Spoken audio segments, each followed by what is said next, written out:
ఇక కంచె గచ్చిబౌలి భూములపై మరోసారి చర్చ జరుగుతున్నట్టు తెలుస్తుంది. ఇక మరోసారి మంత్రుల కమిటీతో అయితే మీనాక్షి నటరాజన్ సమావేశం కానున్నట్టు కూడా తెలుస్తుంది.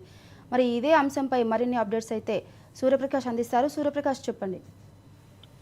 ఈ కంచె గచ్చిబౌలి భూముల వ్యవహారం మీద ప్రభుత్వం కోర్టులకి నివేదిక ఇవ్వడానికి సిద్ధమైనట్టుగా చెప్పవచ్చు. అదే టైంలో పార్టీ అధిష్టానానికి కూడా జరిగినటువంటి అంశం మీద నివేదిక తెప్పించుకునేటటువంటి పనిలో కాంగ్రెస్ అధిష్టానం ఉన్నట్టుగా తెలుస్తా ఉంది.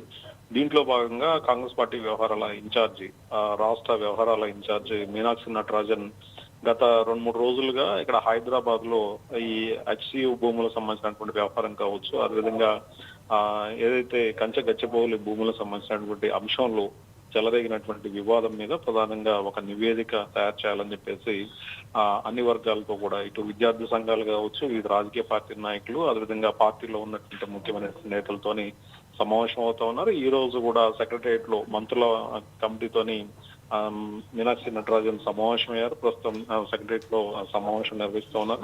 ఈ సమావేశం ప్రధానంగా ఈ కంచె గచ్చిబౌలి భూముల వ్యవహారంలో ఎందుకు ఇంత జాతీయ స్థాయిలో చర్చకు దారితీసింది, వాస్తవానికి ఆ భూములు ఎవరికి దక్కాల్సినవి, అసలు వాస్తవానికి రాష్ట్ర ప్రభుత్వం చేతిలో ఉన్నాయా, ఒకవేళ రాష్ట్ర ప్రభుత్వానికి పూర్తి సర్వాధికారులు ఉన్నట్టయితే ఎందుకు హెచ్సి విద్యార్థులు ఆందోళన చేయాల్సి వచ్చింది, దానికి సంబంధించినటువంటి అంశం కావచ్చు, వీటన్నిటి మీద సమగ్రమైనటువంటి నివేదిక తయారు చేసి ఏఐసిసి నాయకులు రాహుల్ గాంధీకి అందజేయడం కోసం అని చెప్పేసి మీనాక్షి నటరాజన్ పర్యటన చేస్తా ఉన్నారు. కాబట్టి ప్రస్తుతానికి సుప్రీంకోర్టు ఆ కంచె గచ్చిబౌలి భూముల వ్యవహారంలో స్టే విధించినటువంటి నేపథ్యంలో ఆ మంత్రుల కమిటీతోనూ ఇటు విద్యార్థి సంఘాలతోనూ హెచ్సి విద్యార్థులతో కూడా మీనాక్షి నటరాజన్ సమావేశం నిర్వహిస్తా ఉంది. ఈ సమావేశం ప్రధానంగా అక్కడ వాస్తవ పరిస్థితులను తెలుసుకొని వాస్తవ పరిస్థితుల ఆధారంగా, అంటే అక్కడ విద్యార్థులు కోరుకున్నది ఏంటి, ప్రభుత్వం చెప్తున్నది ఏంటి, వీటన్నిటి మీద సమగ్రమైనటువంటి నివేదికను పార్టీ అధిష్టానానికి ఇవ్వడం కోసం అని చెప్పేసి ఈ రోజు